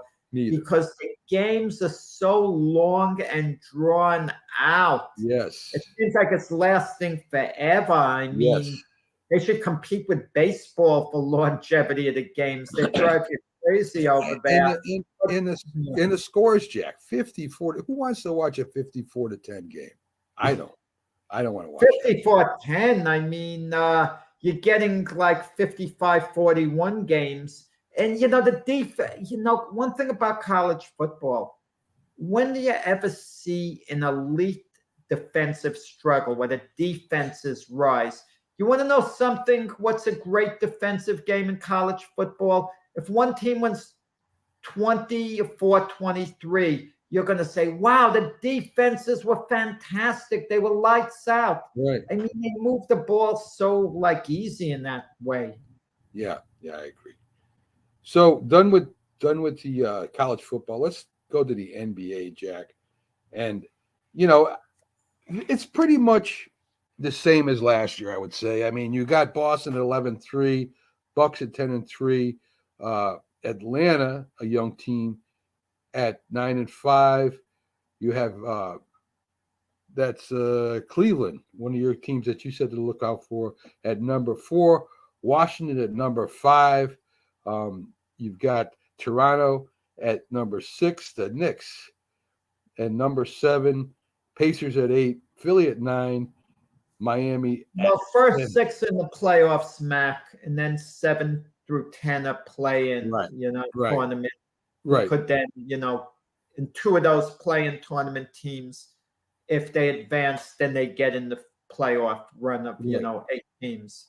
Right. So Boston, coaching change, Jack. They don't seem to have missed a beat. A lot of good young players. I watched some of the highlights. A lot of 3-point shooters. Of course, the 2 stars. They kind of stayed. Brown and Jason Tatum. Yeah. They're in a row, the Celtics. 8 wins in a row. Yeah. And right at this moment, the Celtics, I think you'd have to say, are the best team in the East. But it's so early, Mac. It is. Teams undergo a facelift. Look, in the beginning of this year, the Warriors got off to a good start for 2-3 games or whatever, and then the wheels started falling off. You mentioned my Cleveland Cavaliers, who I predicted, and I'm going to hold to it, they're going to go to the NBA Finals. Yeah. The Cavaliers started the year at 8-1, and they've lost their last 5. And PJ Bickerstaff, their head coach, said, "We've become fat cats," meaning all they felt when they got off to an 8-1 start, and everyone, including yours truly, was praising them for how wonderful they were. They were thinking in terms, we just have to show up and win. We're the Cavaliers, and they've lost 5 in a row. Cleveland is too good a team to lose 5 in a row. What the heck is happening? Yeah. The Bucks in second at 10-3. We've talked before, Jack. The Bucks are just a fun team. I mean, they love playing basketball. They love signing autographs. They just have a good time, very relaxed until game time comes along. And then nobody stops the Greek Freak. When he wants to take it to the hoop, there ain't no one in basketball that can stop him. He's got a team that's kind of built around him. You don't have a top 3, really. I mean, Middleton and then, you could, Holiday. You could stay there a little bit part of the game, but that's a good supporting cast. Yeah, he doesn't have a star. He doesn't have a star impact player to be a Robin to his Batman. Right. Exactly. Atlanta, again, a young team. Trae Young's playing pretty good. He's doing what he's supposed to do at a point guard. Also shoots very well. John Collins there. Yep. Atlanta's a good team, but you just kind of wonder. A couple of years ago, they beat the Knicks in the playoffs, then they beat the Sixers. After that, you kind of wondered whether they would be a little more advanced at this point. That would propel them. Atlanta's a good team. I mean, good chance that they make the playoffs. But do we see them really coming out of the East? I mean, their best player is Trae Young there. And you compare him to the other elite best players on other teams. He's comparable to an extent, but I don't think he carries a team to the next level. I don't think the team can get on Trae Young's back and for him to carry them, the way we just mentioned the Bucks with Giannis. Right. Yeah, exactly right. The Knicks right now, they're in 7, doing it with defense. Randall had a monster game his last game, Jack. 34 points, 11 rebounds, 5 assists, couple blocks. I mean, he's kind of, I think you could say he kind of has become the leader again, Jack. Well, that was last night against Denver. Mac, you go game to game, Mac. That's how you scored boxing matches. If you were a boxing judge, Mac, I would tell my fighter, Don't do any, just relax. And in the last 10 seconds, do a couple of eye-catching flurries, and Mac will score the round for you.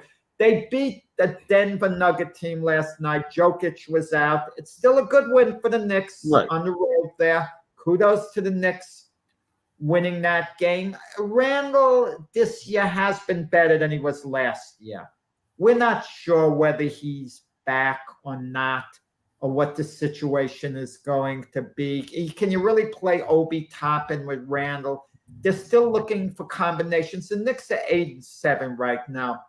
There's been talk to me, and I don't understand it, of Tom Thibodeau's job maybe being in danger. How could Tom Thibodeau's job be in danger? Tom Thibodeau is a darn good coach. You're not going to bring in a better coach than Tom Thibodeau.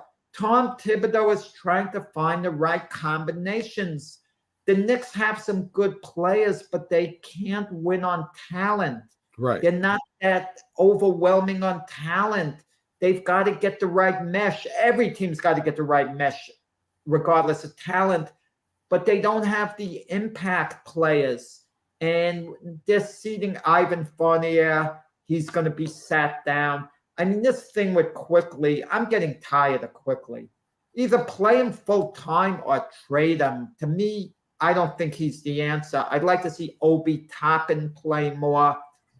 But it's like Thibodeau's just trying to get the right combination. Brunson has been a good pickup, has played well this year. Randall has bounced back somewhat from last year. R.J. Barrett, who, unless he's used as a trade chip, is going to be a Knick for a long time to come, I think. Yeah. He's been good, but he's erratic at times. He's going to have some bad games, as well. He won't be quite as consistent as you want. Derrick Rose, Tom Thibodeau loved Derrick Rose from their years in Chicago, but now even Derrick Rose, I don't want to say he's at the end of the line, but he's being treated as such. His minutes are kind of being limited, by Thibodeau. It's kind of like he's a coach on the court when he's in there, kind of like a mentor. Right. But the Knicks are looking for the right combination still. Well, you mentioned Quickly. Quickly had an unbelievable defensive play at the end of the game where he denied the guy making his shot. So Quickly is not just, he's not just a point guard. He's one of the better defenders now in the NBA from the guard position. No, come on, Mac. And the NBA, you're rating him as an elite NBA player. Not elite, Jack. Not elite. One of the best defenders makes you elite. No, one of the better. The words are very different. One of the better defenders. I mean, if he didn't do what he did and shut that guy down, the Knicks would have lost that game, Jack. So defense has always been a trademark of the Knicks. And I think that's why Quickly is still there, Jack. Mac, if I'm the GM of the Knicks and I'm listening to you, I'm saying I wonder if any other GMs in the league who value Quickly the way Mac does. Because I'm working the phones and I'm trying to make a deal because maybe I could get something of value in return. Listen, you never know with combinations. Last year, the Knicks made a deal with the Atlanta Hawks and they got Cam Reddish. Right. Who was formerly a first-round draft pick.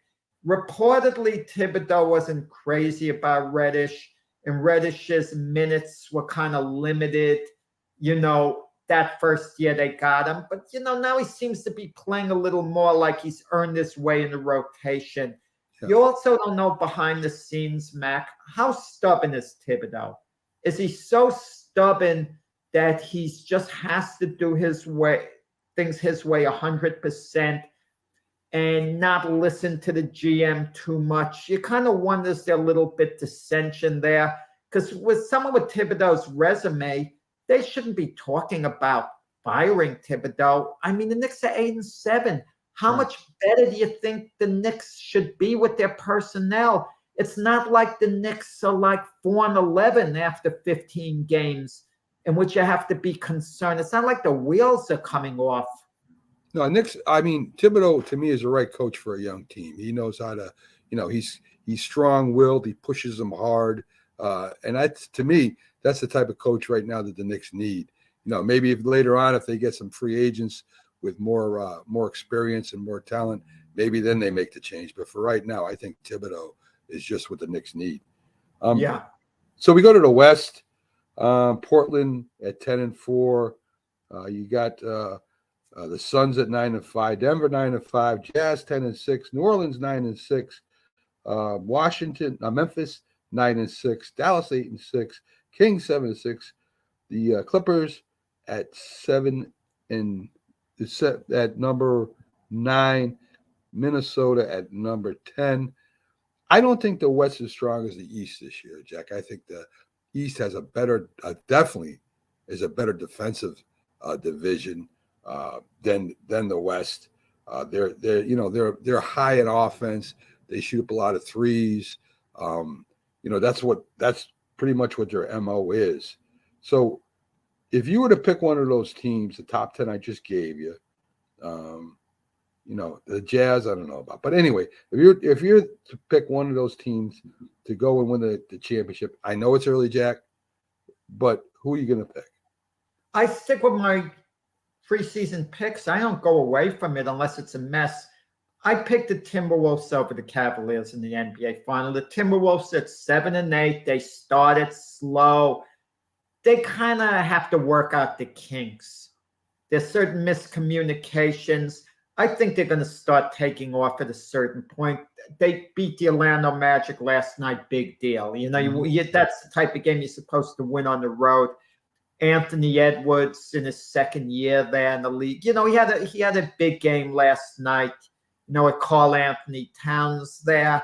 Yeah. I mean, I just feel that Timberwolves are going to get it together and be a tough team playoff time, because last year they lost to Memphis Grizzlies in 6 games in the playoffs, in which they were leading going into the fourth period in 3 of the games. If they win that series, they play Golden State in the Western Conference Finals. But the point I'm trying to make, getting Rudy Gobert, this should be a better Timberwolf team combined with the experience of being in the playoffs last year. So you think they can take an extra step at least this season. And they've gotten off to a little bit of a slow start, but I'm not giving up on them. If you think the Timberwolves are overrated, then don't tell me the Utah Jazz that they're going to keep it up. People thought the Jazz might be tanking the organization, that this was going to be a terrible year. They trade off Rudy Gobert and Donovan Mitchell. But guess what? They got some decent players in return, got a whole bunch of draft picks. And all of a sudden, the Utah Jazz, record-wise, are similar to the Utah Jazz teams of the last few years. Yeah, last year. Jack, what is going on right now? Seth Curry, all these guys that were going on for years. They won championships back to back. They were a dynasty. Right now, it looks like the wheels have come totally off. They're not playing no defense. People are getting chucked out of games. They just look really bad right now. No defense at all. Is it the coach's fault? Is it just the players are too old now? What's going on over there? I don't really know. We're supposed to know everything. I can't quite figure it out. They should be better than they've been. I don't believe they have an NBA hangover. We talked about the Rams, the Super Bowl hangover. I don't think there's an NBA hangover. I feel the players have a lot of pride with Golden State. They have their core that won the championship last year, and they have carryover players from the past. I just want to refer to something that Charles Barkley said a few weeks ago, and Charles came under fierce criticism that I think he didn't deserve.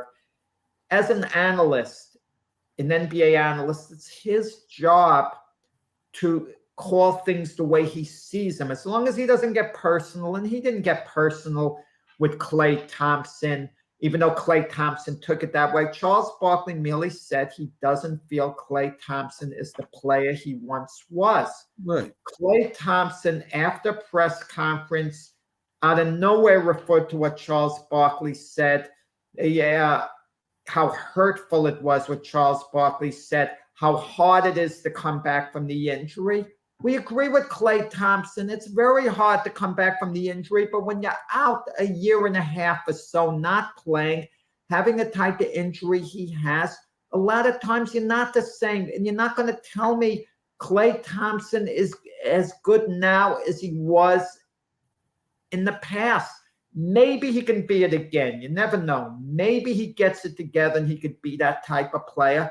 But Charles Barkley didn't say anything that was untrue. But Klay Thompson took it personal. Other people were attacking Charles Barkley for saying it. What did Charles Barkley say that was inaccurate? Right. It wasn't inaccurate. You want to shut Charles Barkley up, go out and perform. Look, Max Kellerman said about Tom Brady, he fell off the cliff. Brady proceeded to then go win a Super Bowl with the Tampa Bay Buccaneers. That's how you prove someone wrong. Then Tom Brady's entitled to come back and say, Max Kellerman knows nothing about football. If he wants to then say that, that's fair game. Yeah. But don't act all hurt and personal. Shut someone up by performing on the court, performing on the field, showing you're the same player. Barkley didn't say it was because of Klay Thompson's character. Of course, the injury had virtually everything to do with Klay Thompson not being the same player. Sure. So I thought Charles got attacked unfairly. Yeah, I agree with you, Jack. The other team that really has hit the skids is the Brooklyn Nets. I mean, the Knicks, believe it or not, have a better record and might be better than the Nets right now. Kyrie Irving coming off his suspension. I think he's got two games he's going to be eligible to play. Drama all the time with this guy. When the press conference and said the book was the anti-Semitic book, that he wasn't saying that that Hitler, I guess there was a thing in there from Hitler that Hitler that the Holocaust didn't happen and stuff like that, and just has nothing to do with basketball. With Kyrie, in the last few years, Jack doesn't care about basketball at all. All he cares about is getting his mug, in not in the papers anymore, but on screen. So the Nets, Jack, Durant don't seem happy.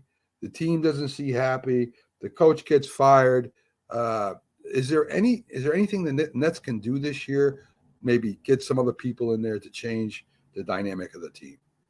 I kind of wonder, are the Nets playing a little better without Kyrie than they are with him?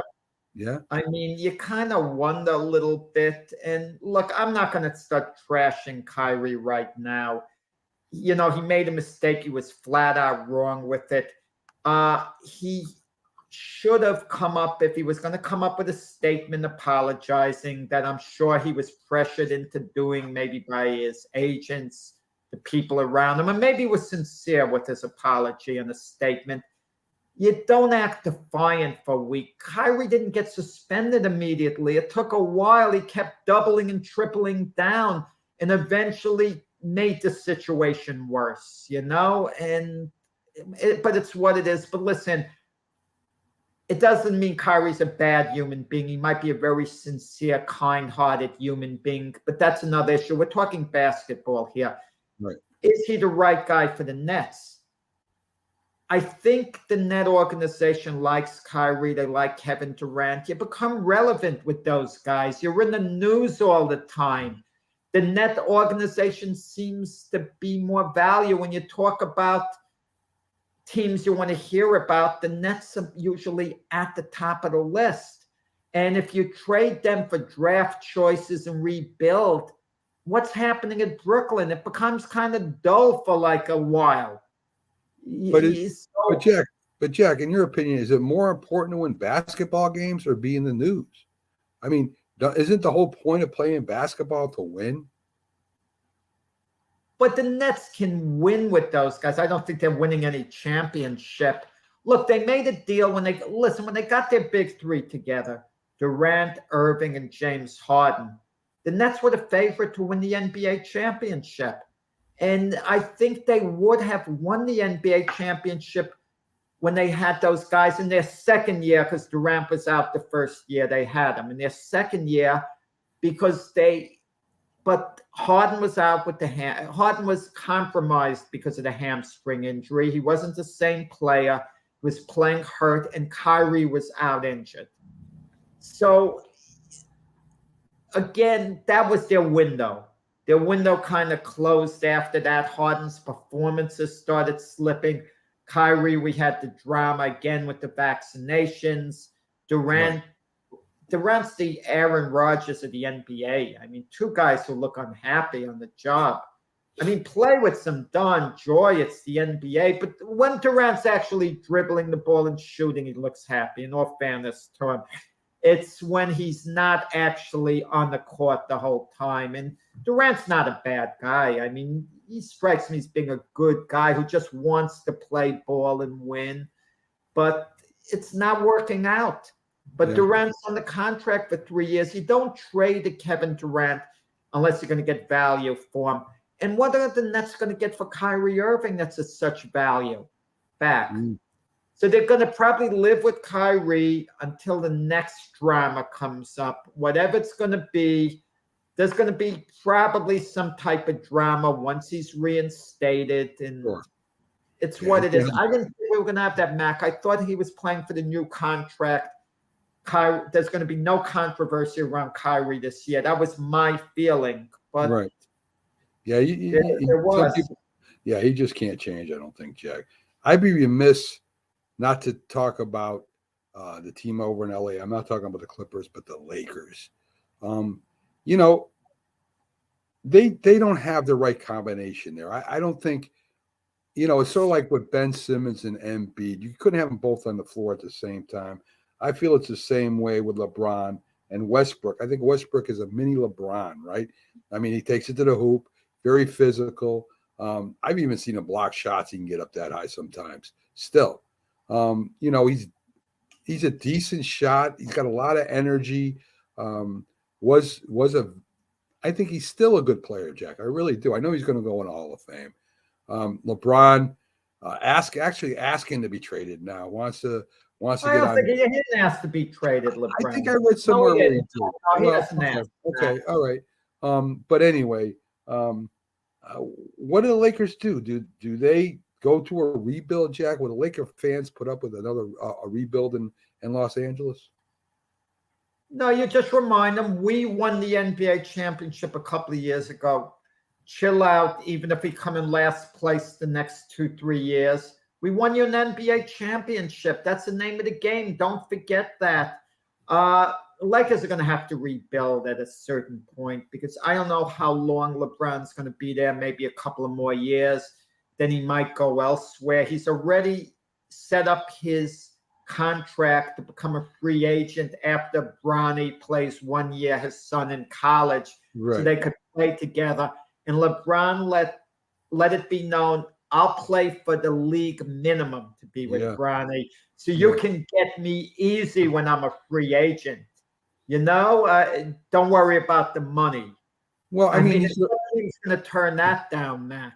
No. I mean, what happens, Jack, if LeBron's playing with the team and his son is sitting on the bench? I mean, does his son really want to be on that team with LeBron then? I mean, he's going to be sitting there at the end of the bench and LeBron's playing and, you know, what does he say? What does he do? How does he answer questions, you know, during the press conferences? Is that something you think he wants to do? His son has been projected as potentially a backup point guard in the NBA, like good enough to make the NBA, but maybe not make a big splash, that type of thing. Listen, wouldn't it be funny if the Knicks could get around and they drafted Bronny and LeBron comes to the Knicks and the Knicks get Kyrie, who LeBron feels he could control because they had all that success at Cleveland. Wouldn't that be off the charts, Mac? I mean, I don't want Kyrie. Let's see how it plays out. Yeah. So I just, you know, everybody's talking about this possibly happening, and I just think the kid would not be happy if his dad's playing and he's sitting on the bench. I don't think. No, I don't know. You don't know the relationship there. You know, Bronny claims his dad's been really supportive, but his dad's put a lot of pressure on him. That's by saying that he's going to play with him, this and that. It's Yeah. a certain amount. It's a lot of pressure being LeBron's son and being a basketball Oh, no player. doubt. I mean, even when I see him playing at college, LeBron's going up and down the court, and he's kind of having a great time, and it's kind of detracting from what his son is doing on the court. It's kind of crazy to me. Okay, folks, we're getting to the end of the show now. I want to thank you for joining in, Joe, Burjan, Sports Scope, and David in earlier. We appreciate you being here and on our Thursday show. Pags, his daughter, there's some personal. Oh, that's nothing. Yeah, Pax couldn't make it. He just couldn't make it in today. Hopefully, everything goes well with him, and we'll see him tomorrow. So, folks, have a great day. We'll see you tomorrow on the Mac and Jack Sports Show.